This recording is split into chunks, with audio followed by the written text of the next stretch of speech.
E se tudo que você construiu desmoronasse em um instante? Foi assim que começou a intrigante história de Arthur Pendleton. Mas antes de começar, não se esqueça de curtir o vídeo e se inscrever no canal. Capítulo 1. O aroma do dever.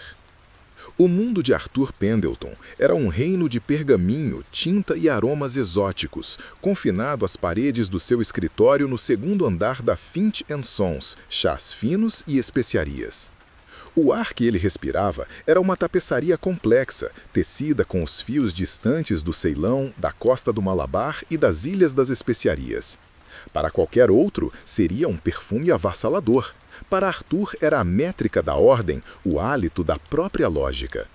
Cada nota olfativa em sua mente estava catalogada com a mesma precisão com que os números eram alinhados em seus grossos livros de registro.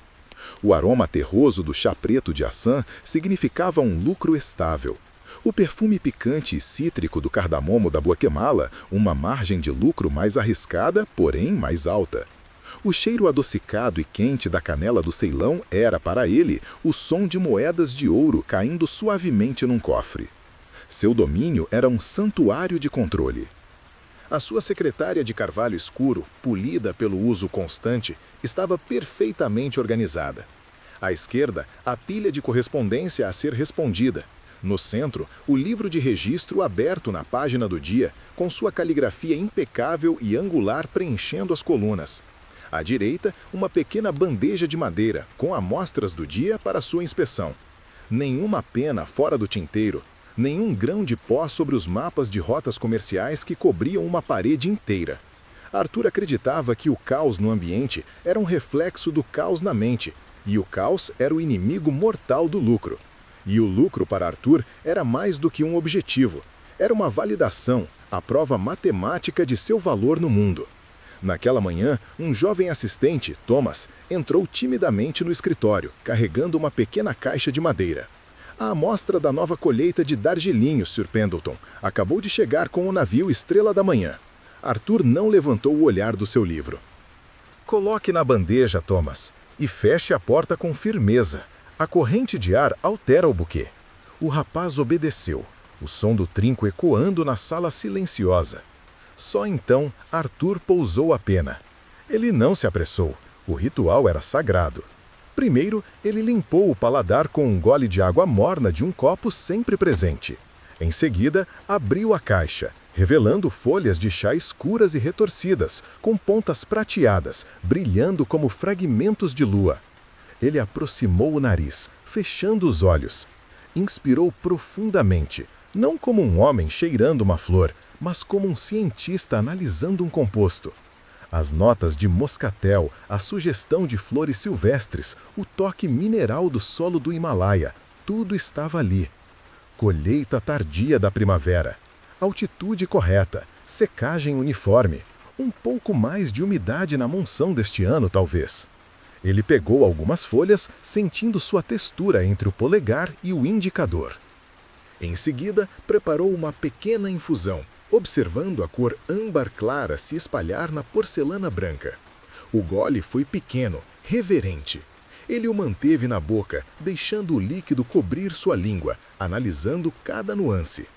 Era mais do que sabor, era informação. Contava a história do sol, da chuva e do solo de um lugar que ele jamais visitaria, mas que conhecia de forma mais íntima do que as ruas da cidade onde vivia. Qualidade excelente, ele finalmente decretou ao silêncio. Ofereça aos nossos fornecedores 10% abaixo do preço pedido. Eles protestarão, mas a qualidade superior lhes dará um falso senso de vantagem. Eles aceitarão e teremos uma margem de lucro de 42%. Ele mergulhou a pena na tinta e fez uma anotação precisa no livro. A emoção que sentiu não era a alegria, mas uma satisfação profunda e silenciosa. A satisfação de uma equação perfeitamente resolvida. Essa era a vida de Arthur Pendleton. Ele chegava antes do nascer do sol, quando a única luz era a dos lampiões a gás, e saía muito depois que a última loja da Rua do Porto fechava suas portas. Seu trabalho para o Sr. Alistair Finch era total. Ele havia otimizado as rotas de navegação, renegociado contratos que pareciam imutáveis e criado um sistema de inventário tão preciso que podia prever a necessidade de cravos da Índia com 6 meses de antecedência. Foi Arthur quem arquitetou a aquisição de um pequeno rival, absorvendo seus contratos e dobrando a participação de mercado da Finch & Sons no comércio de noz mostrada. Seu nome não estava na fachada da loja, mas sua alma estava em cada tijolo, em cada saco de especiarias no armazém, em cada moeda de ouro no cofre. Ao final daquele dia particularmente longo, ele se debruçou sobre o seu maior trunfo recente, uma nova rota comercial para a pimenta preta, contornando intermediários em Constantinopla e negociando diretamente com um consórcio de produtores na Índia. O risco fora enorme, mas os números à sua frente, iluminados pela luz trêmula de uma vela, contavam uma história de sucesso retumbante. O lucro daquele trimestre seria o maior da história da empresa. Um sorriso fino, quase imperceptível, tocou seus lábios. Era a sua obra-prima. Ele fechou o pesado livro com um baque surdo, que pareceu ser o ponto final do dia. Do lado de fora, a cidade portuária pulsava com vida. Ouvia-se o riso vindo das tabernas, a música de um violino distante, os gritos dos vendedores noturnos. Para Arthur, eram apenas ruídos de fundo, uma distração para a ordem do seu mundo. Ele subiu a escada estreita até seus aposentos, um pequeno quarto acima do escritório. O espaço era tão espartano quanto sua vida. Uma cama estreita, uma bacia de água, um pequeno guarda-roupa e uma única cadeira. Não havia quadros nas paredes, nem livros de poesia, nem lembranças. O único cheiro persistente era o de tinta, papel e, vagamente, o de canela, que parecia ter se impregnado nas tábuas do assoalho. Ele comeu um pedaço de pão e queijo de pé, enquanto seus olhos percorriam um manifesto de carga para o dia seguinte. A solidão não era um fardo para ele.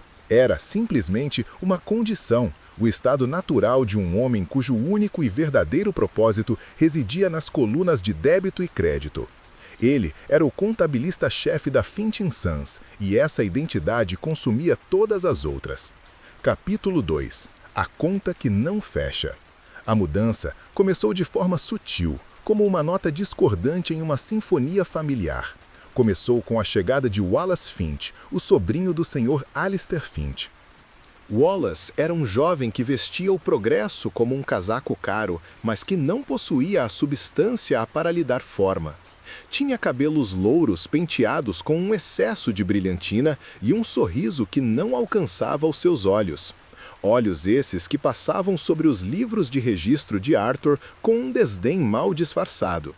O Sr. Finch, envelhecido e cada vez mais suscetível a noções de legado e sangue, nomeou-o o supervisor de operações modernas, um título tão vago quanto a própria competência de Wallace. Pendleton, disse Wallace numa manhã, apoiando-se casualmente na ombreira da porta do escritório de Arthur, estive a pensar. Toda esta sua meticulosidade não será um desperdício de tempo? Tantos livros, tantas verificações?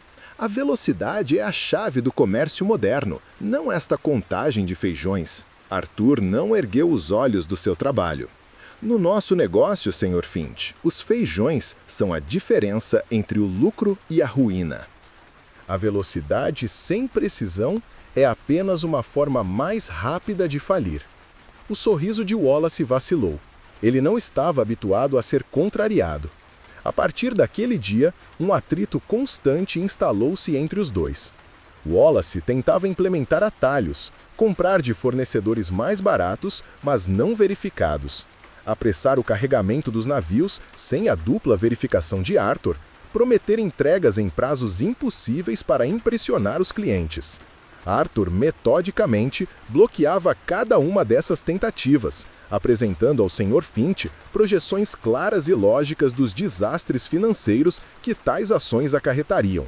Por enquanto, a lógica de Arthur prevalecia, mas ele sentia o ressentimento de Wallace a crescer como mofo num porão úmido. O pretexto que Wallace procurava chegou na forma de uma carga de canela do Ceilão. Era um pedido urgente para a confeitaria real, um cliente de prestígio e extremamente exigente. Arthur havia assegurado o lote de melhor qualidade, mas a sua chegada ao porto o atrasou 2 dias devido a uma tempestade inesperada. Wallace viu a sua oportunidade. "Deixe isto comigo, Pendleton", disse ele com uma confiança afetada. "Tenho um contato. Posso conseguir uma substituição de qualidade semelhante e entregá-la a tempo. O tio ficará impressionado." Arthur sentiu um arrepio de mau presságio. A qualidade da canela não é algo que se possa improvisar. Cada lote tem a sua própria assinatura. A confeitaria real notará a diferença. "Bobagens, canela é canela", retorquiu Wallace, já a sair pela porta. Ele cumpriu a sua palavra. Uma nova remessa de canela foi entregue à confeitaria no prazo. 2 dias depois, porém, uma carta furiosa chegou, selada com o brasão real. A canela era inferior, de uma variedade mais barata da China, amarga e sem a doçura complexa esperada. O contrato, um dos mais antigos e lucrativos da Finch & Sons, estava em risco. Arthur foi convocado ao escritório do Sr. Finch. A sala, normalmente um refúgio de opulência com seus painéis de mogno e poltronas de couro, pareceu fria e hostil. O Sr. Finch estava sentado atrás de sua enorme secretária, o rosto uma máscara de decepção envelhecida. Wallace estava de pé perto da janela, fingindo examinar a rua, mas a sua postura era a de um predador satisfeito. "Arthur", começou o Sr. Finch, a sua voz frágil, mas cortante. "Tivemos uma queixa, da confeitaria real." "Eu sei, senhor, foi um erro lamentável. O lote original foi retido por uma tempestade e o seu sobrinho..." "O meu sobrinho agiu com iniciativa", interrompeu Finch. "Ele tentou salvar a situação. O problema, Arthur, não é um único erro, é o sistema. Um sistema tão rígido que não consegue lidar com um imprevisto. Um sistema que depende de um único homem." Arthur ficou atônito. O seu sistema era a razão do sucesso da empresa. "Senhor, com todo o respeito, o meu sistema foi projetado precisamente para evitar tais erros. A iniciativa, neste caso, foi ignorar os protocolos de verificação de qualidade que eu mesmo instituí." "Basta!" A voz de Finch subiu de tom.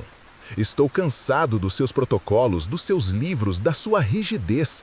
Você está preso ao passado, Arthur. O mundo está a mudar. Precisamos de sangue novo, de ideias novas. O Wallace tem essas ideias." A humilhação era uma brasa fria no estômago de Arthur. Ele olhou para Wallace, que finalmente se virou, um brilho de triunfo nos olhos. A conta finalmente fechava, mas era uma conta de traição e oportunismo. Arthur percebeu que a sua lógica e os seus anos de dedicação não valiam nada contra o laço de sangue e a promessa vazia de modernidade.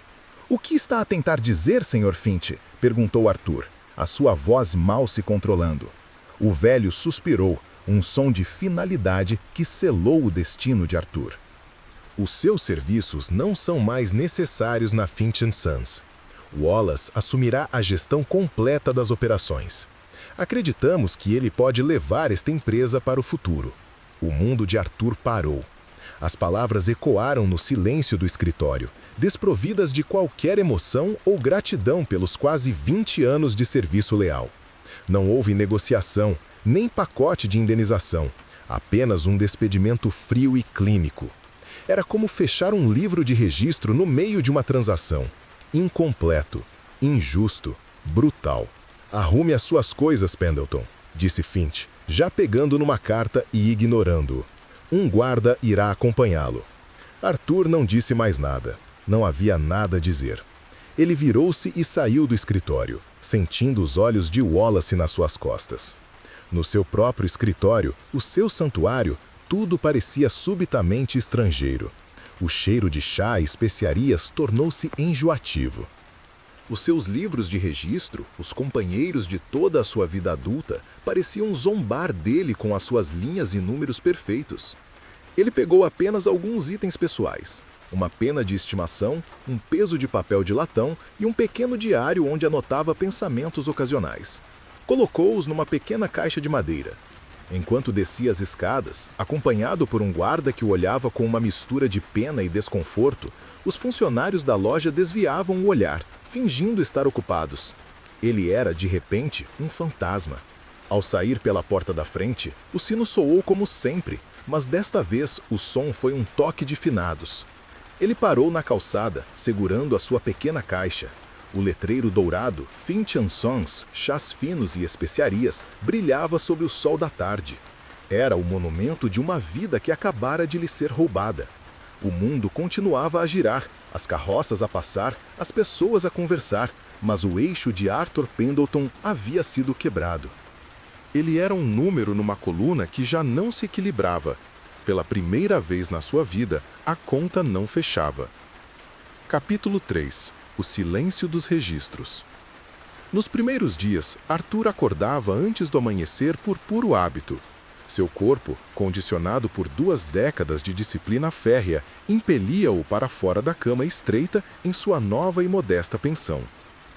Por um instante de confusão enevoada pelo sono, sua mente começava a organizar o dia, verificar o manifesto do Leão dos Mares, calcular a margem do novo carregamento de açafrão, redigir uma carta para o fornecedor em Zanzibar.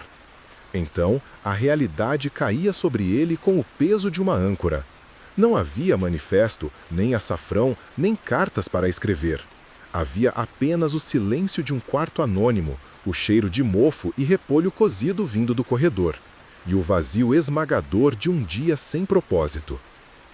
A cidade, que antes fora o seu tabuleiro de xadrez, um complexo sistema de movimentos e estratégias que ele dominava, transformou-se num labirinto de zombaria.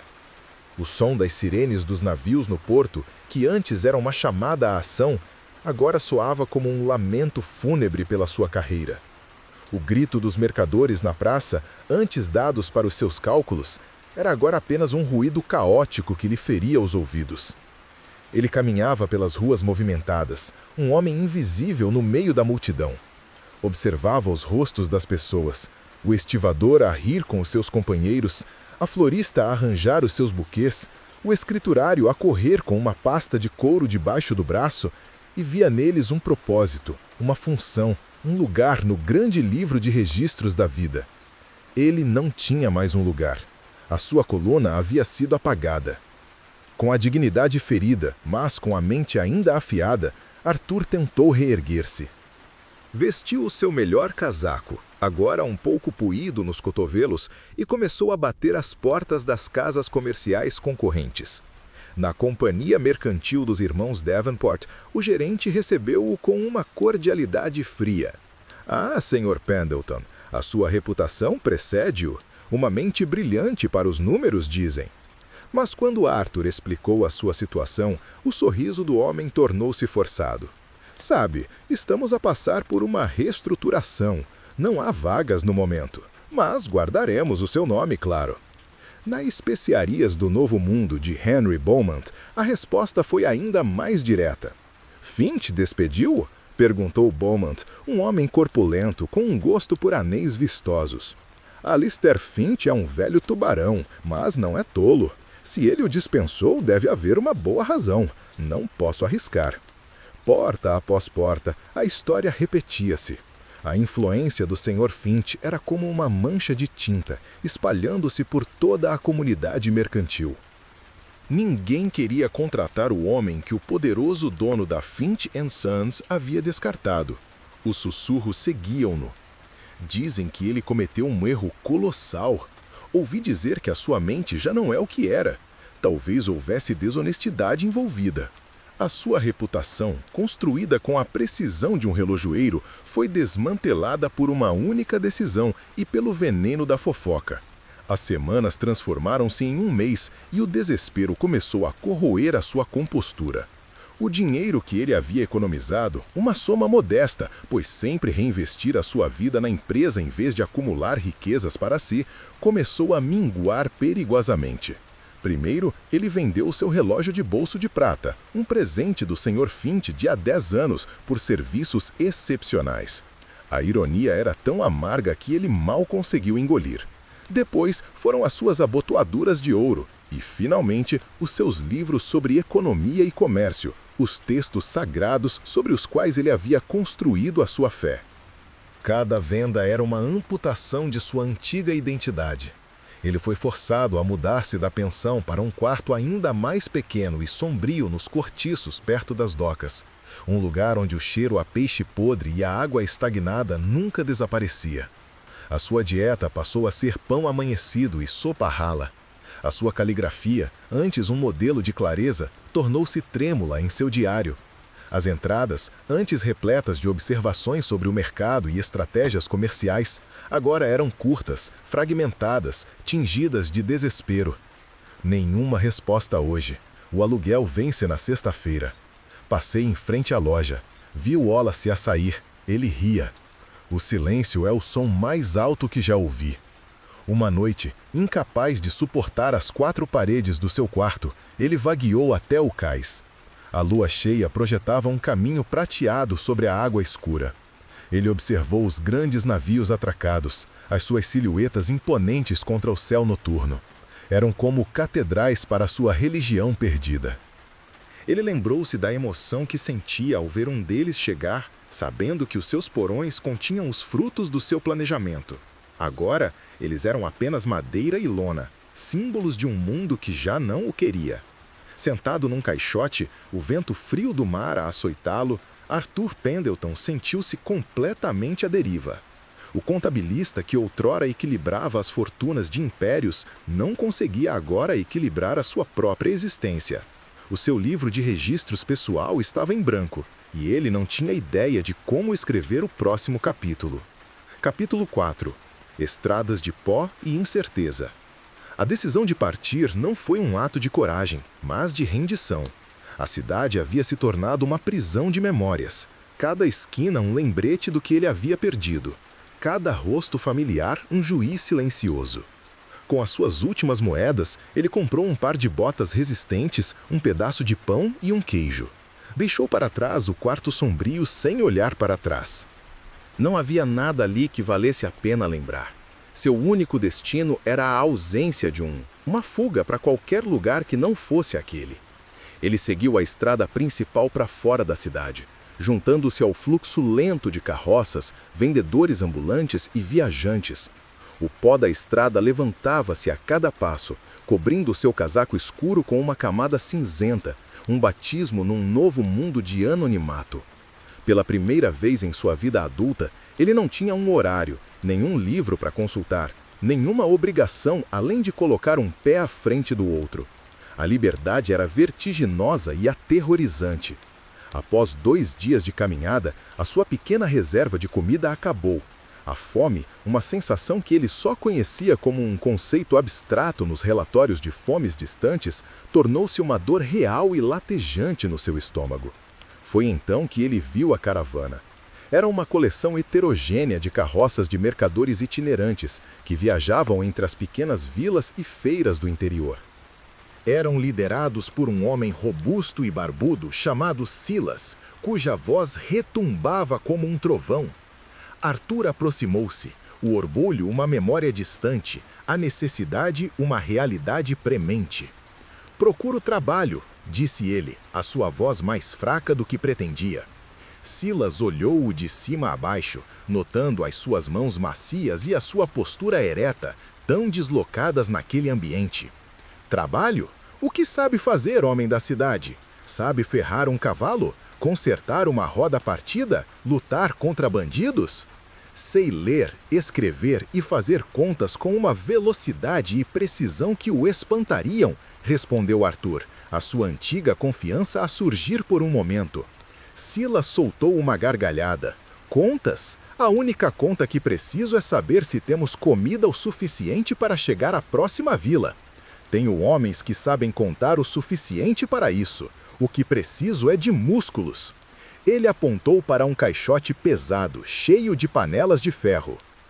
"Consegue levantar aquilo e colocá-lo na carroça?"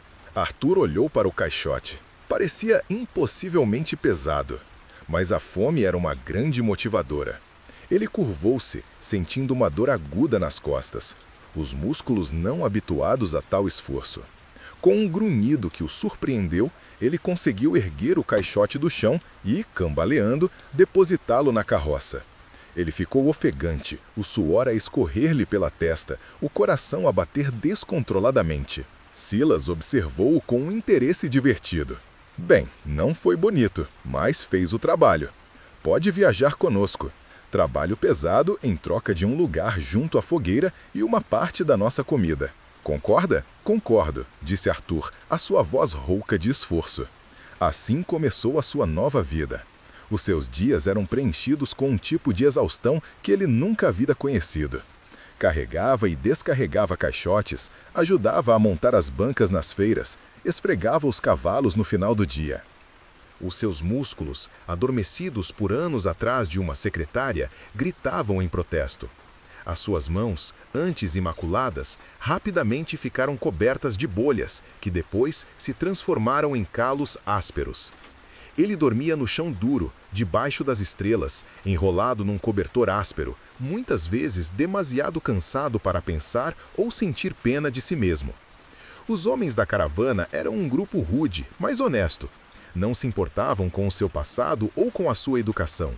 O seu valor era medido pela sua disposição para trabalhar e pela sua capacidade de aguentar as dificuldades da estrada. À noite, sentados ao redor da fogueira, eles contavam histórias. Contos de negócios astutos, de encontros com ladrões, de amores deixados para trás em alguma cidade distante. A sua riqueza não estava nos livros de registro, mas na tapeçaria de suas experiências. Arthur, no início, permaneceu em silêncio, um observador distante, mas lentamente a simplicidade daquela vida começou a penetrá-lo. Ele começou a notar coisas que a sua obsessão por números sempre havia obscurecido. A forma como a cor do céu mudava ao entardecer, o cheiro da terra depois da chuva, o sabor rico de um guisado cozido lentamente sobre o fogo. Ele aprendeu a identificar as constelações com um velho mercador chamado Elias e a prever o tempo observando o comportamento dos pássaros com um jovem chamado Finn. Uma noite, enquanto partilhavam uma refeição simples, Silas virou-se para ele. Então, contabilista, era a alcunha que lhe haviam dado. Nunca nos disse como um homem como você acabou na estrada. Arthur hesitou por um momento, a ferida do seu despedimento ainda sensível. Mas, sob o céu estrelado, longe do julgamento da cidade, as palavras vieram com uma honestidade surpreendente. Ele contou-lhe sobre a sua dedicação, sobre o Wallace, sobre a humilhação. Ele esperava zombaria ou desinteresse. Em vez disso, os homens ouviram em silêncio. Quando ele terminou, Elias, o velho mercador, deu uma palmada no seu ombro. Você colocou a sua alma no lugar errado, meu rapaz. Uma empresa não tem coração. É um moinho que moe homens como nós para fazer o ouro de outros. As palavras, simples e diretas, atingiram Arthur com a força de uma revelação. Ele havia servido a um moinho. Havia dedicado a sua vida inteira a alimentar uma máquina que, no final, o descartou sem pensar duas vezes. Pela primeira vez, a sua dor começou a transformar-se em algo diferente. Não ainda em aceitação, mas num questionamento profundo. Ele olhou para suas mãos calejadas, sentindo a dor surda nos seus músculos. Era um tipo de dor honesta, ganha através do esforço físico, não da angústia mental. E, de uma forma estranha, era muito mais real do que qualquer lucro que ele já havia calculado. Capítulo 5. O abrigo da macieira. O outono avançava com uma determinação fria, despindo as árvores das suas últimas folhas douradas e encharcando a terra com chuvas persistentes e geladas. A caravana movia-se mais lentamente, as rodas das carroças afundando na lama, que transformava as estradas em rios de argila. Foi durante uma dessas travessias particularmente difíceis, ao atravessar uma colina varrida pelo vento, que o tempo se tornou violento. A chuva, que antes era uma garoa constante, transformou-se num dilúvio, e um nevoeiro espesso desceu das colinas, engolindo a paisagem e reduzindo a visibilidade a poucos metros. Arthur estava na parte de trás da última carroça, lutando para prender uma lona solta que açoitava furiosamente ao vento. As suas mãos, enregeladas e dormentes, mal conseguiam segurar as cordas ásperas. Um solavanco súbito, quando a roda da carroça mergulhou num buraco profundo, atirou-o para o lado. Ele perdeu o equilíbrio no chão escorregadio e caiu pesadamente na lama. Quando se levantou, cuspindo terra, a caravana já tinha desaparecido no nevoeiro. Ele gritou, a sua voz abafada pela cortina de chuva e pelo uivo do vento. Não houve resposta. Estava sozinho, encharcado até os ossos, com uma febre traiçoeira a começar a instalar-se nos seus membros. Ele tentou seguir as marcas das rodas, mas a chuva torrencial rapidamente as apagou. Desorientado e a tremer incontrolavelmente, ele vagueou por horas, o seu corpo a ceder gradualmente ao frio e à exaustão.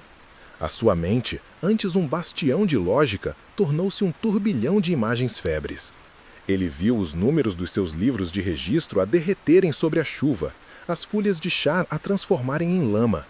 A última coisa de que se lembrava era o cheiro doce e penetrante de maçãs podres e a visão de uma macieira solitária, os seus galhos negros e retorcidos estendendo-se como braços esqueléticos contra o céu cinzento. Depois, a escuridão engoliu-o. Arthur acordou com o som crepitante de um fogo e o cheiro a ervas secas e a fumo de lenha. Ele estava deitado numa cama simples, mas surpreendentemente confortável, coberto por uma colcha pesada de retalhos. A luz que entrava por uma pequena janela era suave, filtrada. Uma dor surda latejava na sua cabeça e o seu corpo sentia-se pesado e fraco, mas a febre parecia ter diminuído. Ele estava num quarto pequeno e rústico, as paredes de madeira adornadas com molhos de ervas secas e ferramentas agrícolas simples. Uma mulher entrou no quarto, movendo-se com uma tranquilidade prática. Ela devia ter cerca de 35 anos, com cabelos castanhos presos num coque simples e olhos de um azul profundo e observador. As suas mãos, embora manchadas de terra e com pequenos calos, eram ágeis enquanto mexia numa tigela de barro fumegante. Finalmente acordou, disse ela, a sua voz calma e sem rodeios. Estava a começar a pensar que o tínhamos perdido para a febre do pântano. Onde? Onde estou? Conseguiu Arthur perguntar, a sua garganta seca e áspera. Está em pomar seco? O meu filho encontrou-o desmaiado debaixo da velha macieira no cume da colina.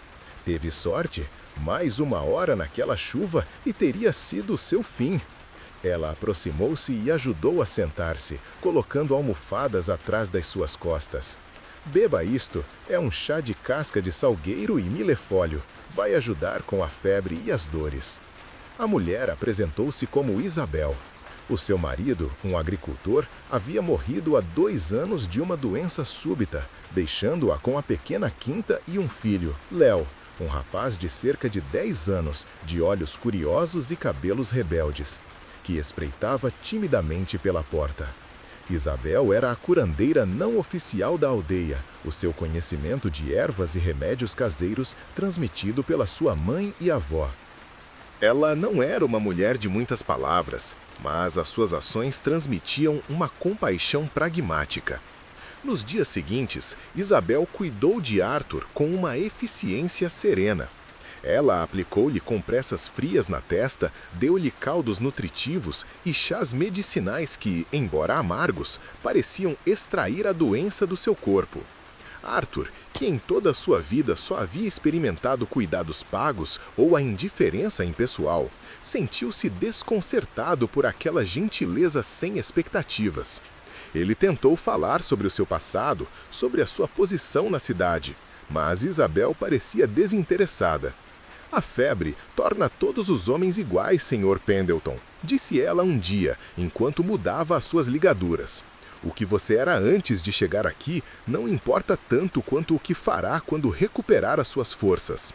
Ele observava a rotina diária da pequena casa. Isabel e Léo levantavam-se com o sol, cuidavam da horta, alimentavam as galinhas e trabalhavam no pomar. As suas vidas eram um ciclo de trabalho árduo, ditado pelas estações e não pelo relógio de um escritório. À noite, sentavam-se perto da lareira e Isabel ensinava Léo a ler, usando um livro velho e gasto, ou contava-lhe histórias sobre as estrelas. Havia uma paz naquela simplicidade, uma solidez que contrastava com a fragilidade do mundo de ambição e riqueza que ele conhecia. Enquanto se recuperava, cercado pelo cheiro à terra, a maçãs maduras e a ervas a secar, Arthur sentia uma quietude a instalar-se na sua alma pela primeira vez em muitos anos.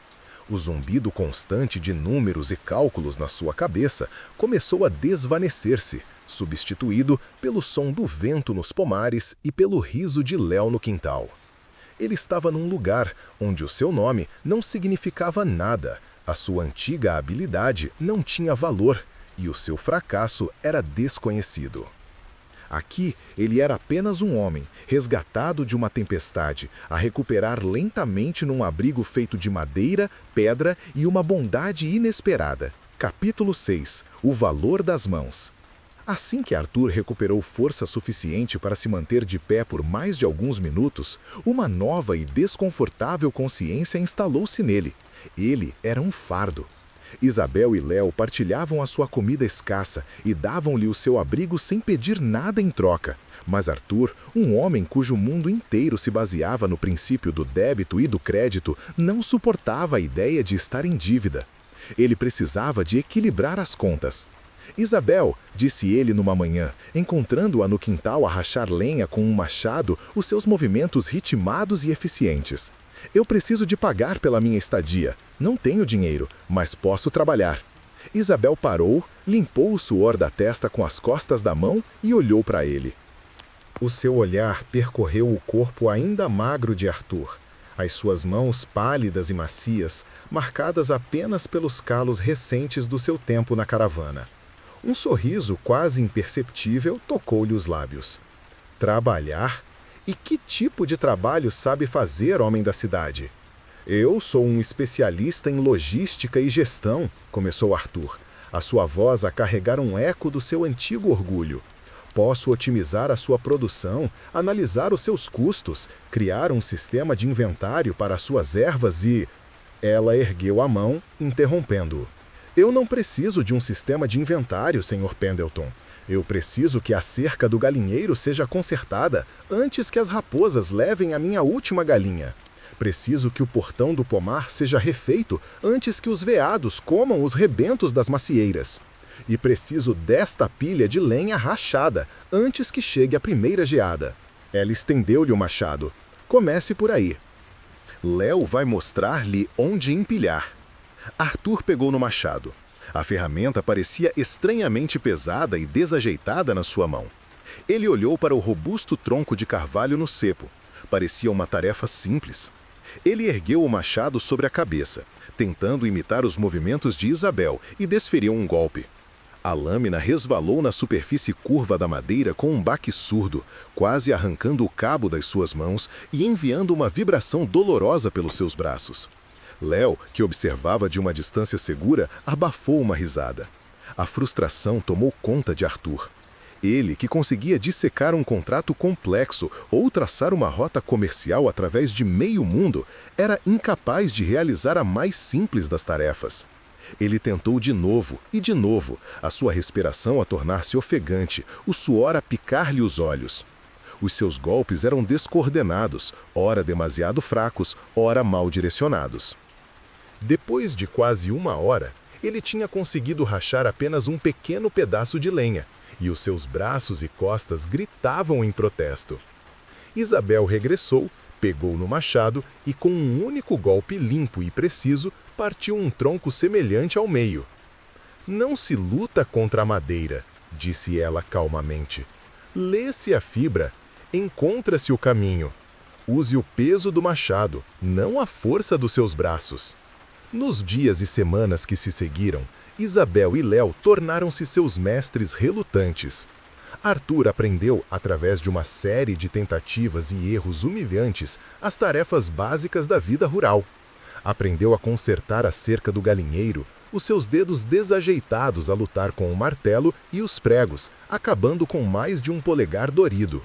Aprendeu a podar as macieiras, sentindo o fluxo da seiva nas árvores e aprendendo a distinguir um ramo morto de um vivo. Aprendeu a prensar as maçãs para fazer cidra, o cheiro doce e pegajoso a impregnar-se nas suas roupas e na sua pele. Cada tarefa era uma lição de humildade. A sua mente, a sua maior valia na cidade, era de pouca utilidade aqui. O conhecimento que importava estava nas mãos, nos músculos, na observação paciente da natureza. Ele sentia-se como uma criança a aprender a andar. No entanto, por baixo da frustração, algo novo começou a crescer. Quando ele finalmente conseguiu consertar o portão do pomar, sentiu uma onda de satisfação que o surpreendeu. Ele encostou-se à sua obra, observando o portão a balançar suavemente nas suas novas dobradiças. Era sólido, era real, era útil. Ele havia criado algo com as suas próprias mãos. Não era a satisfação distante e abstrata de ver uma coluna de números a equilibrar-se num livro. Era uma satisfação visceral, nascida do suor e do esforço. Um livro de registros podia queimar, uma empresa podia falir, um homem podia ser despedido. Mas aquele portão, robusto e funcional, estava ali. Era uma prova tangível do seu trabalho. Uma tarde, enquanto limpava as mãos sujas de terra num balde de água, ele olhou para suas palmas. Estavam cobertas de novos calos, arranhões e cortes. Já não eram as mãos de um contabilista. Eram as mãos de um homem que trabalhava. Pela primeira vez, ele não sentiu vergonha da sua nova condição. Em vez disso, sentiu uma estranha e silenciosa pontada de orgulho. O valor das suas mãos, ele estava descobrindo, era algo que nenhum livro de registros poderia jamais calcular. Capítulo 7. Semeando um novo livro. A tranquilidade de Pomar Seco era enganadora. Por baixo da sua fachada de simplicidade pastoral, pulsava uma corrente de ansiedade que se tornava mais forte à medida que a colheita das maçãs chegava ao seu pico.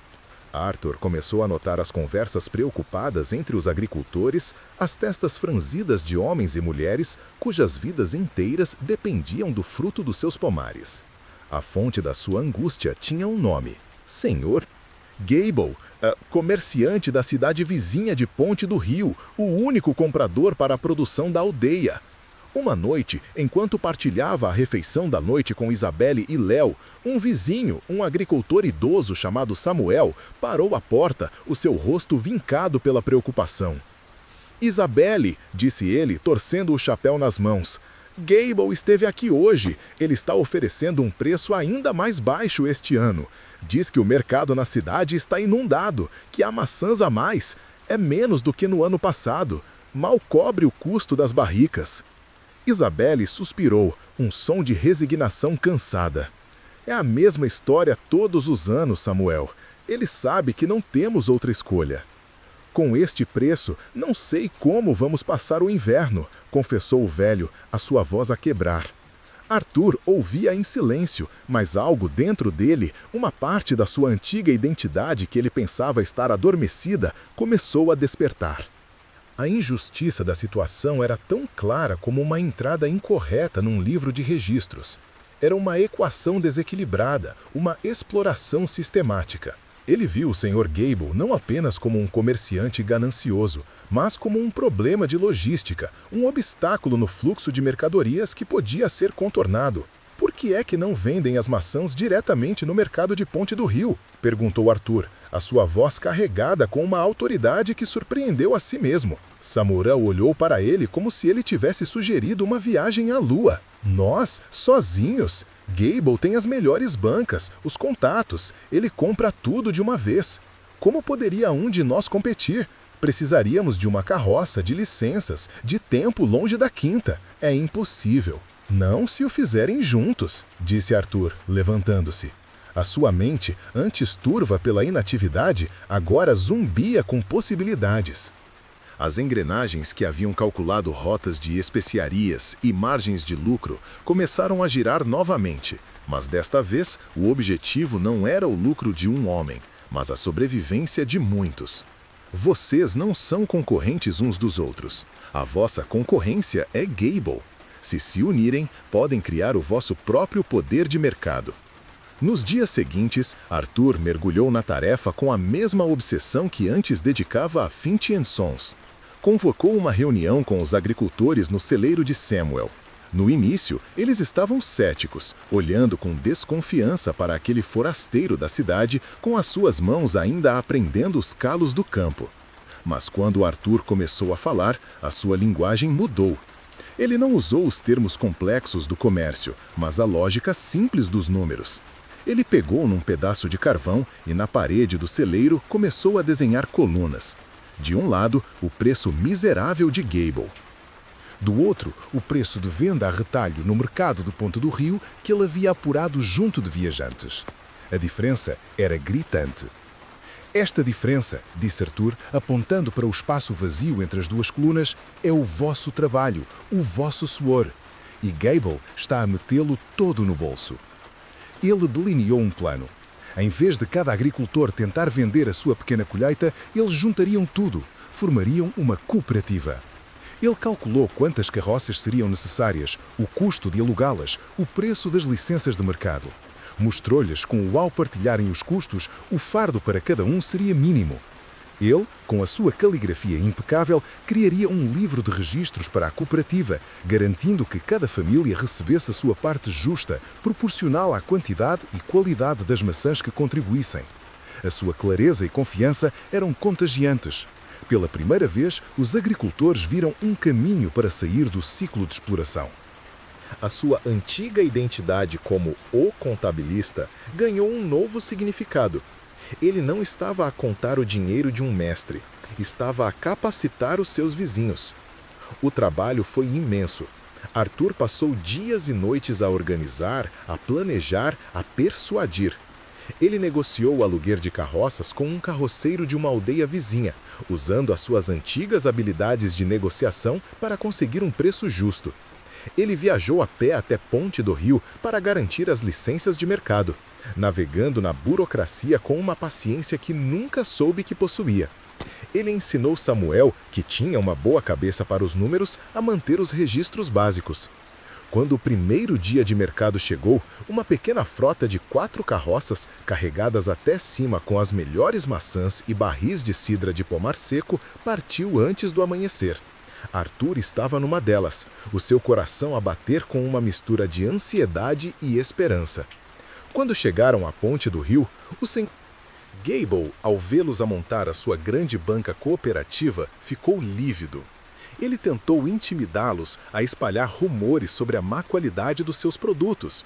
Mas as maçãs de pomar seco, frescas e sumarentas, falavam por si.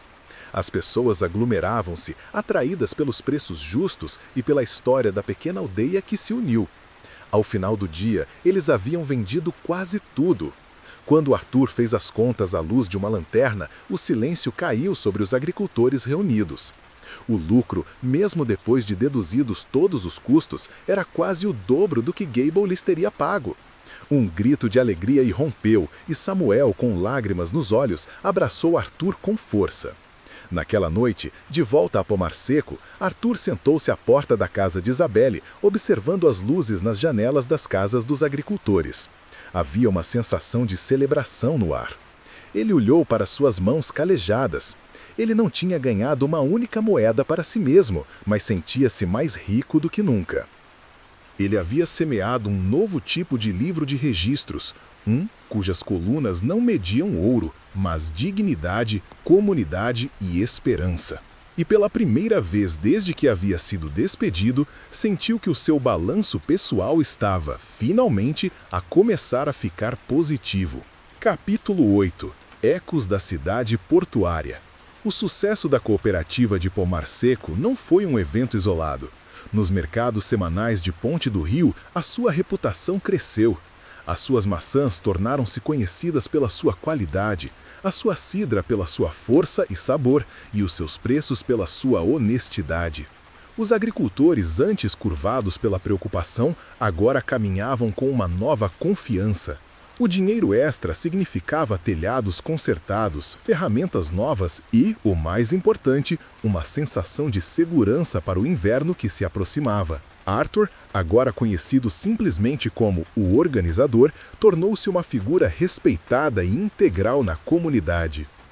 No entanto, o mundo é mais pequeno do que parece, e as notícias, como as sementes levadas pelo vento, viajam para lugares inesperados. Um dia, no mercado de Ponte do Rio, um comerciante de tecidos da cidade portuária, de passagem pela região, parou na banca da cooperativa. O seu olhar aguçado fixou-se em Arthur, que estava a ajudar a descarregar um barril de cidra. O comerciante franziu a testa, a sua mente a vasculhar as memórias.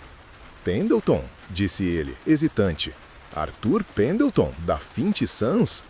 Arthur parou, o seu corpo a ficar tenso. O nome soou estranho, como um título de um livro que ele não lia há muito tempo. Eu era, respondeu ele, a sua voz neutra.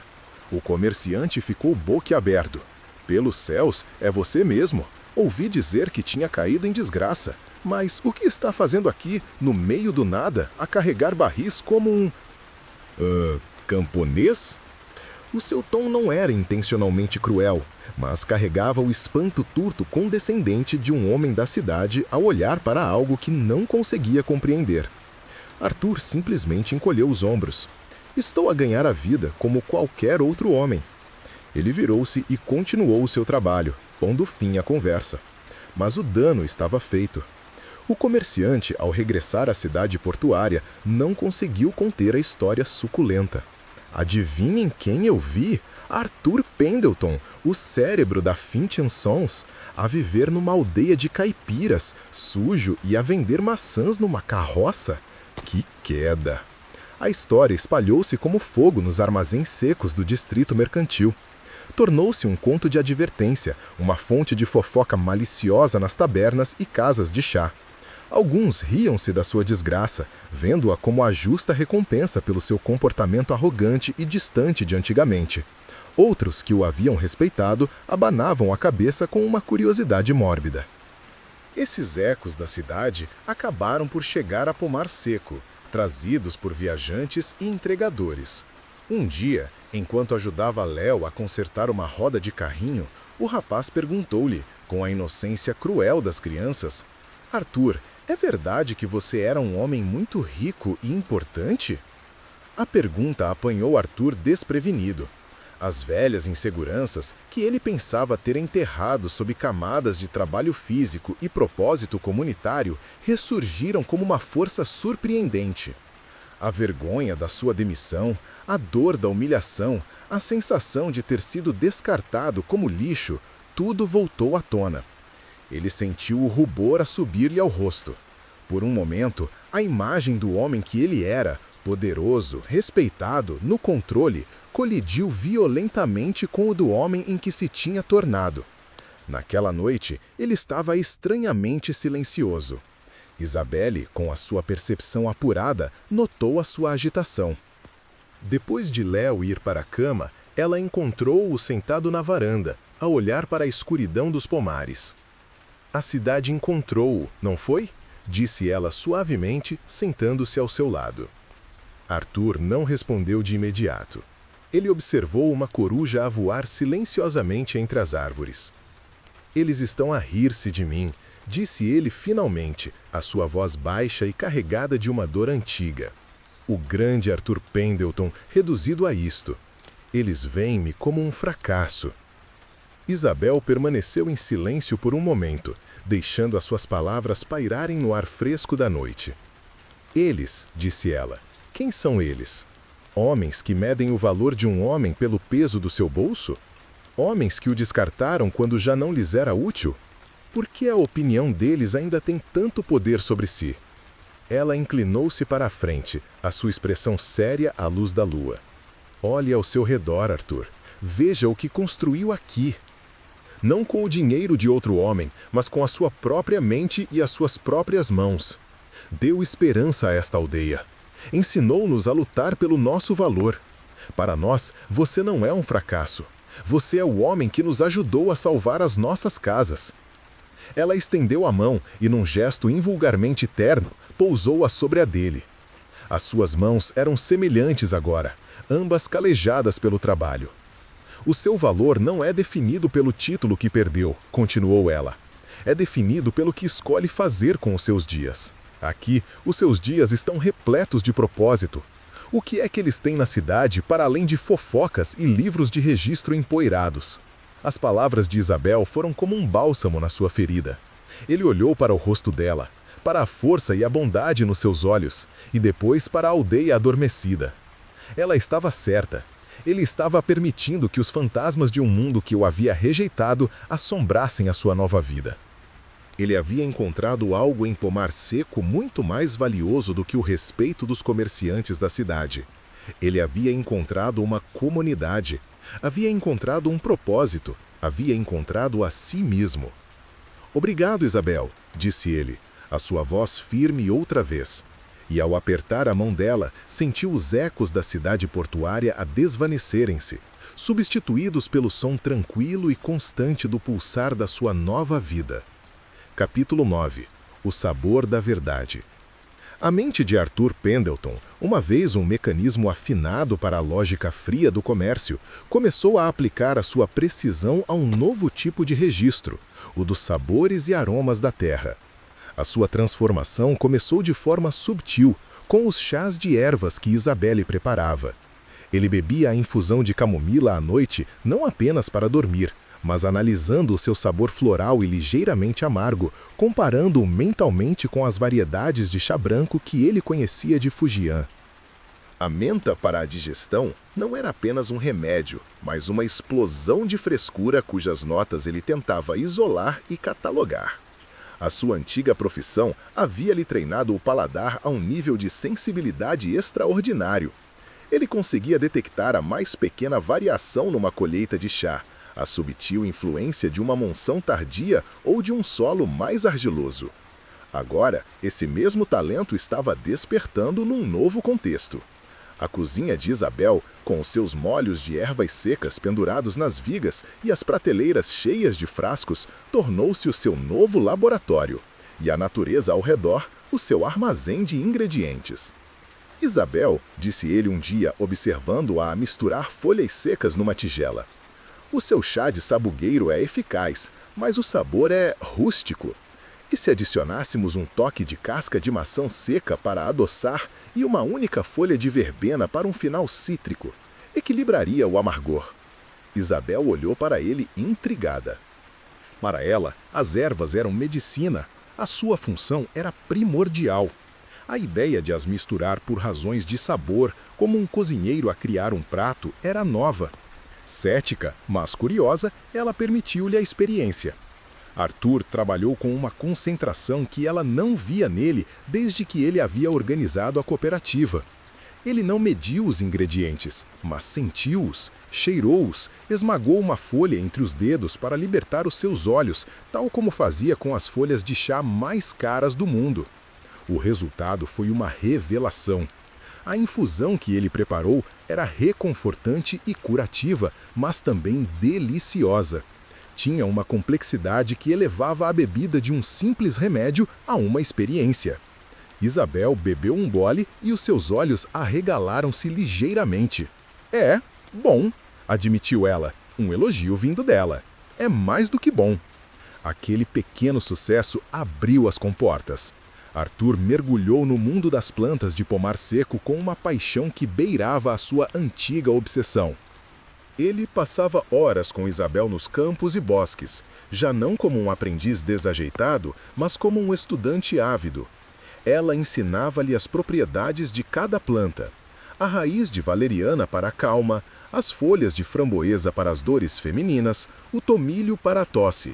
Ele, por sua vez, absorvia o conhecimento e processava-o através da sua lente única, imaginando combinações, harmonias e contrastes.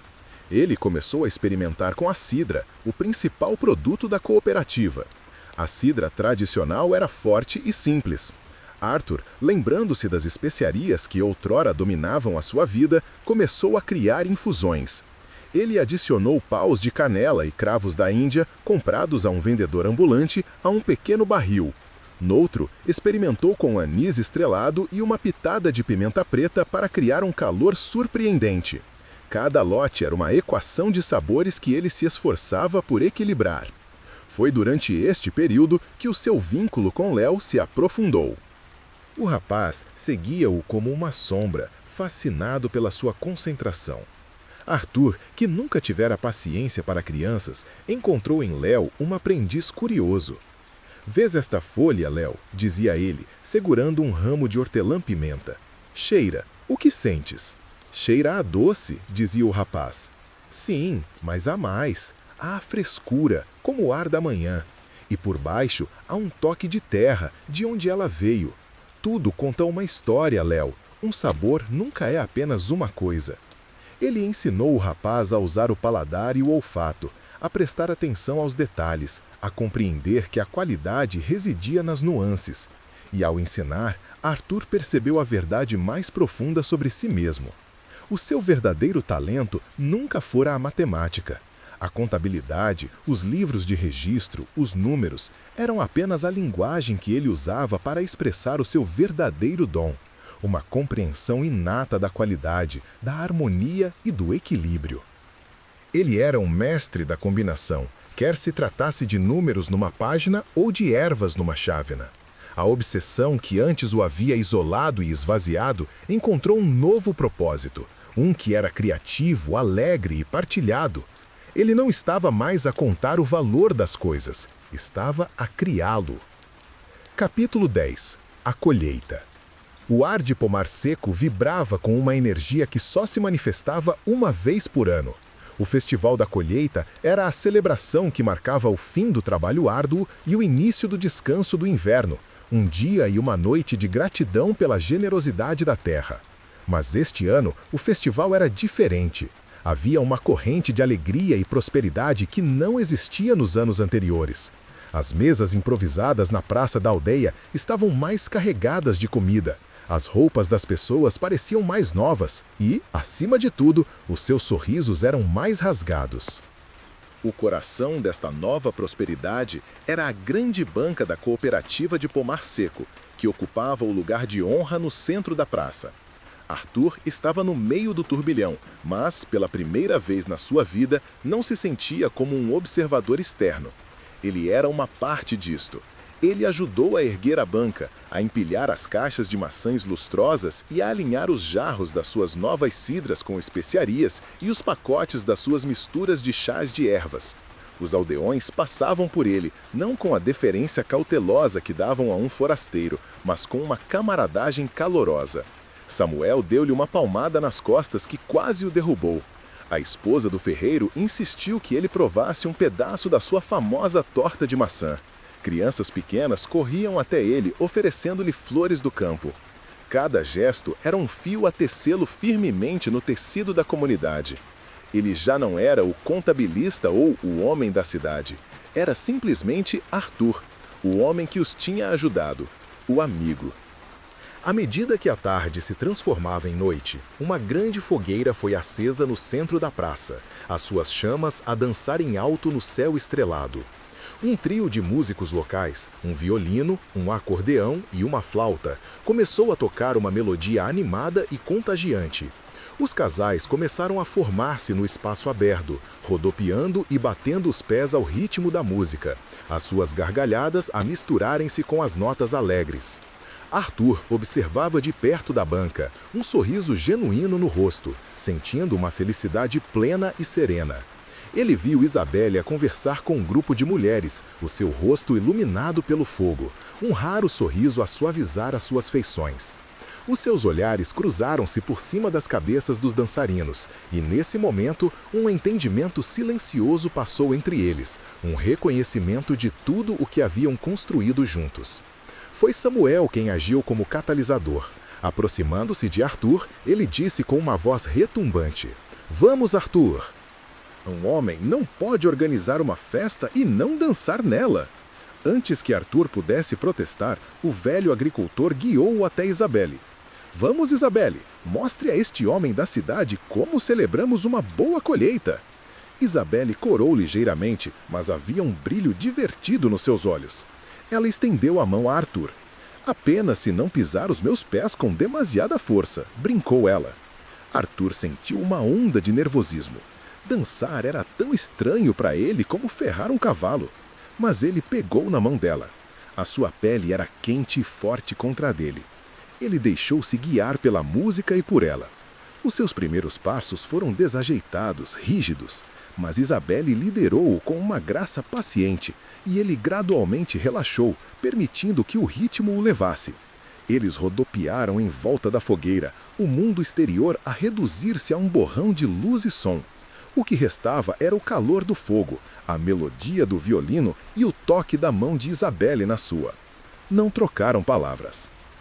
Não precisavam. Naquele círculo de dança, sob um céu salpicado de estrelas, eles comunicaram tudo o que havia crescido entre eles: respeito, parceria, um afeto profundo e silencioso. Era um sentimento de pertença, de ter encontrado um porto seguro, a sugestão de um lar, a promessa de um futuro partilhado. Mais tarde, a dança terminou e eles ficaram de pé, um pouco sem fôlego, perto do calor da fogueira. Arthur afastou-se por um momento, precisando de assimilar a profundidade do que sentia. Ele encostou-se a uma carroça, observando a cena. Viu a alegria genuína nos rostos dos seus vizinhos, viu Léo a dormir encostado ao ombro de Isabelle e sentiu uma emoção a oprimi-lo. Pensou nos seus anos na Finch & Sons, na satisfação fria e solitária de um livro de registros perfeitamente equilibrado. Aquilo era apenas tinta sobre papel. Esta comunidade vibrante, esta ligação humana, esta alegria partilhada, isto era real. Naquele instante, a sua transformação completou-se. Ele percebeu, com uma clareza que o deixou sem fôlego, que a verdadeira riqueza não se media em moedas de ouro ou em balanços de lucros e perdas. A verdadeira riqueza estava na comunidade que se cultivava, nas vidas que se tocavam, no propósito que se encontrava ao servir algo maior do que o próprio ego. O seu balanço final, o mais importante de todos, não estava num cofre, mas ali mesmo, à volta daquela fogueira, no coração de Pomar Seco. Ele estava finalmente em casa. Capítulo 11. Uma proposta inesperada. A harmonia do Festival da Colheita ainda ecoava em Pomar Seco alguns dias depois, um caloroso brilho de contentamento que parecia ter se instalado na própria terra. Arthur sentia-se mais leve do que em toda a sua vida. A sua rotina diária preenchida com o propósito tranquilo de preparar o pomar para o inverno e refinar as suas novas misturas de chá. Foi numa dessas manhãs calmas, enquanto mostrava a Léo como identificar a melhor argila para selar as tampas dos barris de cidra, que o som de cascos e rodas se aproximou pela estrada principal, um som demasiado rápido e pesado para ser de uma carroça local. Uma carruagem elegante, lacrada a preto e puxada por 2 cavalos de raça a condizer, parou no início da aldeia. O seu brilho urbano, uma dissonância chocante contra o cenário rústico de celeiros e campos lavrados. Os aldeões saíram das suas casas, os seus rostos uma mistura de curiosidade e desconfiança. De tal veículo só poderiam vir problemas ou impostos. O cocheiro, com a sua libré impecável, desceu e abriu a porta, revelando um homem de meia idade, vestido com um fato sóbrio, mas de um corte caro, que segurava uma pasta de couro. O homem olhou em volta com um ar de ligeiro desdém, os seus sapatos polidos a hesitarem antes de pisarem o chão de terra batida. "Procuro um homem chamado Arthur Pendleton", anunciou ele, a sua voz clara e autoritária, projetada para se fazer ouvir em tribunais e salas de reuniões. Um silêncio tenso caiu sobre a aldeia. Todos os olhares se viraram para Arthur, que se endireitou lentamente, limpando a argila das mãos nas calças. A chegada daquela carruagem era como um fantasma do seu passado a materializar-se no meio do seu presente. Ele avançou, sentindo os olhares protetores dos seus vizinhos nas suas costas. "Eu sou Arthur Pendleton", disse ele, a sua voz firme, sem qualquer vestígio do homem derrotado que outrora havia deixado a cidade. O homem, um advogado chamado Sr. Davis, examinou Arthur de cima a baixo, a sua expressão uma máscara de profissionalismo que mal escondia a sua surpresa. "Sr. Pendleton, represento a firma Finch & Sons, chás finos e especiarias", disse ele, entregando a Arthur um cartão com o seu nome gravado. "O senhor?" "Alistair Finch solicita urgentemente a sua presença na cidade. Enviou-me para o escoltar pessoalmente." A menção do nome de Finch foi como um soco no estômago de Arthur, trazendo à tona uma torrente de memórias amargas. Isabel aproximou-se, ficando ao seu lado, a sua presença uma âncora silenciosa. Não tenho assuntos com o Sr. Finch, respondeu Arthur friamente. Receio que a situação seja de extrema gravidade, insistiu o advogado. Para ele e talvez por extensão para si. O Sr. Finch está gravemente doente e a empresa está à beira do colapso. Davis prosseguiu, explicando a situação em termos concisos e desapaixonados.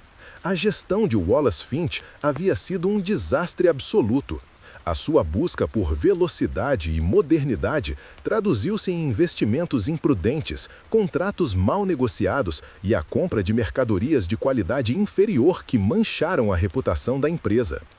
Fornecedores leais haviam sido alienados, clientes de longa data haviam partido e as dívidas acumulavam-se como uma maré imparável. A Finch & Sons estava a poucas semanas da falência.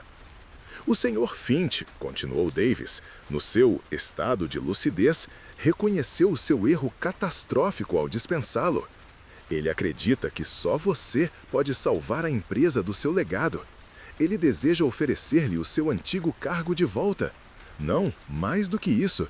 Ele oferece-lhe controle total sobre as operações e uma participação de 20% nos lucros assim que a empresa for novamente solvente. A proposta pairou no ar, deslumbrante e venenosa. Era tudo o que o antigo Arthur Pendleton poderia ter sonhado. Vingança, validação, a oportunidade de regressar em triunfo, de provar a todos que estavam errados, de reconstruir o seu império e mostrar a Wallace a sua incompetência, o poder, o nome, o respeito do mundo que o havia ostracizado. A tentação era imensa, uma força magnética a puxá-lo de volta para a vida que ele conhecera. Ele olhou para a carruagem reluzente, um portal para o seu passado. Depois, olhou para o rosto preocupado de Isabel, para Léo que se agarrava à mão da mãe e para os rostos dos agricultores que se haviam reunido à sua volta. Eles não eram uma participação nos lucros, eram a sua vida. Eu preciso de pensar, disse Arthur, a sua voz mais um sussurro do que uma declaração. Claro, disse o advogado, sentindo a hesitação. A carruagem ficará na estalagem de Ponte do Rio. Partiremos dentro de 2 dias. O Sr. Finch não tem muito tempo. Enquanto a carruagem se afastava, levantando uma nuvem de pó que parecia manchar a pureza do ar de pomar seco, Arthur ficou imóvel, preso no meio de uma encruzilhada que ele nunca esperava encontrar. O caminho para sua antiga glória estava aberto, mas ele já não tinha a certeza de que a glória fosse o destino que o seu coração procurava. Capítulo 12. A última negociação. A viagem de volta à cidade portuária foi uma jornada através de um país estrangeiro da sua própria memória. A cada quilômetro, Arthur sentia o peso do seu antigo eu a tentar reassentar-se nos seus ombros. Ao entrar nos limites da cidade, o barulho, o cheiro a carvão e a água salgada, a pressa febril das multidões, tudo parecia avassalador e estranho. Ele já não pertencia àquele ritmo. O escritório da Finch & Sons, quando ele entrou, era um lugar assombrado. O ar, antes vibrante com os aromas de um império, cheirava a mofo e a desespero. As prateleiras estavam meio vazias, e a poeira cobria superfícies que antes brilhavam. Os poucos funcionários que restavam moviam-se com a lentidão da derrota, os seus rostos pálidos e preocupados. Ele foi levado diretamente ao escritório principal. Alistair Finch estava sentado atrás da sua secretária, mas era uma sombra do homem que Arthur conhecia.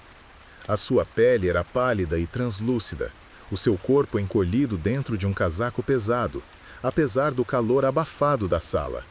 A sua arrogância havia sido substituída por uma fragilidade trêmula.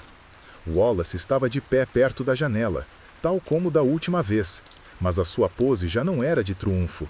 Estava abatido, os ombros curvados, evitando o olhar de Arthur.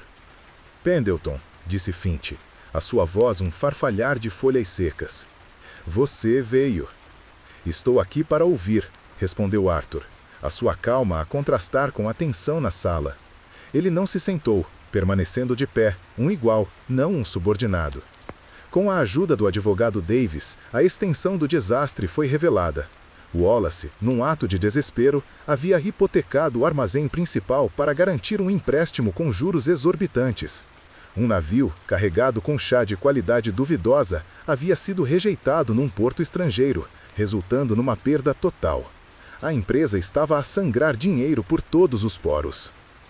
Arthur pediu para ver os livros de registro. Durante 1 hora, um silêncio pesado reinou na sala, quebrado apenas pelo virar das páginas. As mãos de Arthur moveram-se com a sua antiga familiaridade sobre as colunas de números, mas a sua mente era diferente.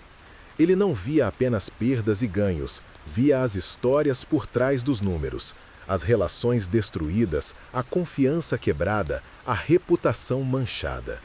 Era uma autópsia de uma empresa moribunda. Quando terminou, ele fechou o livro. "Está pior do que eu pensava", disse ele, a sua voz desprovida de emoção. "Mas não é irrecuperável. Ainda não." Um brilho de esperança surgiu nos olhos de Finch. "Então você aceita? Irá assumir o controle?" Arthur olhou para o velho, e depois para Wallace, que finalmente o encarou, o seu rosto uma mistura de ressentimento e súplica. A vingança estava ali, servida numa bandeja de prata. Ele podia humilhá-los, assumir o poder e saborear a sua vitória. Mas o sabor dessa vitória parecia subitamente insípido. Ele respirou fundo, a imagem de Isabel e dos pomares de pomar seco clara na sua mente. "Não", disse ele. A palavra caiu como uma pedra no silêncio. Finch olhou para ele, incrédulo. "Não? Depois de tudo que lhe ofereci?"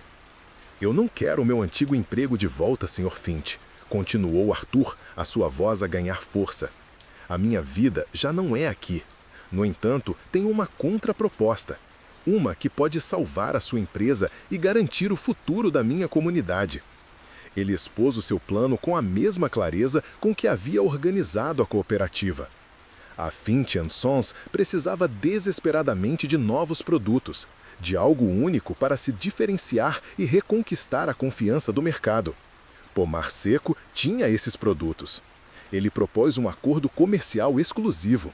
A cooperativa forneceria suas maçãs de alta qualidade, a sua cidra artesanal e, o mais importante, as suas novas e exclusivas misturas de chás de ervas.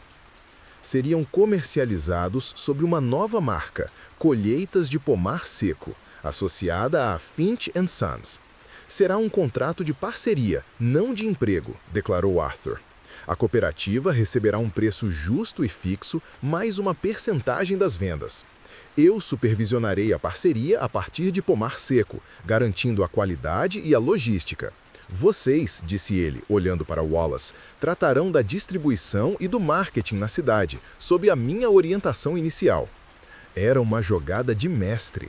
Ele não estava a tomar o controle da empresa, mas a torná-la dependente do sucesso da sua nova casa. Ele estava salvando seu antigo empregador, mas nos seus próprios termos, transformando a Finch & Sons num canal para a prosperidade de Pomar Seco. Era uma negociação que não se baseava no poder, mas no benefício mútuo. Finch e Wallace ficaram atônitos. Era uma tábua de salvação, mas uma que os colocava numa posição de subordinação àquele que eles haviam descartado. Mas não tinham escolha. Esgotados e derrotados, eles concordaram. Arthur redigiu os termos do acordo ali mesmo, com a sua caligrafia firme e precisa. A sua última negociação na Finch & Sons não foi para o seu próprio engrandecimento, mas para a segurança das pessoas que o haviam acolhido. Ao assinar o seu nome no documento, ele não se sentiu como um vencedor a vingar-se, mas como um construtor de pontes, a ligar o seu passado ao seu futuro. Capítulo 13. O balanço final. O regresso de Arthur a Pomar Seco não foi numa carruagem alugada, mas a pé, o seu ritmo deliberado e contente. Quando ele surgiu no cume da colina, a aldeia parecia aninhada no vale, um refúgio de paz. O cheiro que o acolheu não era o de tinta e papel, mas o aroma terroso de maçãs e de fumo de lenha a subir das chaminés. Isabel estava à sua espera na varanda da sua casa, como se soubesse que ele voltaria. Ela não fez perguntas, apenas olhou para o seu rosto, viu a serenidade ali e sorriu. A notícia do acordo espalhou-se pela aldeia, não como um triunfo comercial, mas como uma promessa de estabilidade. O contrato com a Finch Sons significava um mercado garantido, preços justos e um futuro seguro para os seus filhos. Arthur não era visto como um herói, mas como um deles, alguém que havia usado a sua dádiva única para o bem de todos. Fiel à sua palavra, ele supervisionou a implementação do acordo à distância. As primeiras remessas de colheitas de pomar seco chegaram à cidade portuária e, com a sua qualidade inegável e a novidade dos seus sabores, encontraram rapidamente um mercado ávido. A empresa começou a recuperar lentamente, o seu destino agora entrelaçado com o de uma pequena aldeia nas colinas. Mas o trabalho de Arthur em pomar seco estava longe de terminar. Com a primeira parcela dos lucros da cooperativa, ele não comprou terras nem investiu em luxos. Ele iniciou a construção de uma pequena escola de uma só sala, perto da praça da aldeia. Argumentamos que a verdadeira prosperidade não estava apenas no dinheiro, mas no conhecimento. A cena final acontece alguns meses depois, num final de tarde de outono. A escola está terminada. Lá dentro, a luz dourada que entra pelas janelas, Arthur está de pé em frente a um quadro negro. Léo e uma dúzia de outras crianças da aldeia estão sentadas em bancos de madeira, os seus rostos atentos. Arthur não está ensinando sobre o comércio global ou sobre a arte da negociação. Ele está ensinando-lhes a ler, a escrever e a fazer contas. Usa exemplos que eles compreendem. Se tivermos 3 macieiras e cada uma der 5 cestos de maçãs, quantos cestos teremos no total? Ele pega na mão de uma menina e ajuda a formar as letras do seu próprio nome. A sua obsessão pela ordem e pela clareza encontrou o seu propósito mais elevado. Ele já não era um contabilista de lucros, um guardião do ouro de outro homem. Ele havia se tornado um contabilista de almas, um professor a equilibrar o livro de registros mais importante de todos, o do potencial humano. Quando a aula termina e as crianças correm para fora rindo e gritando, Isabel aproxima-se com uma cesta. Eles sentam-se juntos nos degraus da escola, partilhando pão e queijo enquanto observam o pôr do sol a pintar o céu de laranja e roxo sobre os pomares. Léo corre para eles e senta-se entre os dois, encostando a cabeça no ombro de Arthur. "Obrigado, Arthur", diz Isabel em voz baixa. Ele não pergunta pelo quê. Ele sabe. É por tudo e por nada em particular. É pelo portão consertado, pela cooperativa, pela escola. Mas, acima de tudo, é por ter ficado. Arthur passa o braço pelos ombros de Isabel e de Léo, puxando-os para mais perto. Ele inspira profundamente o ar fresco e puro. O balanço final da sua vida está ali mesmo, naquele momento. Não há números a calcular, nem lucros a contar.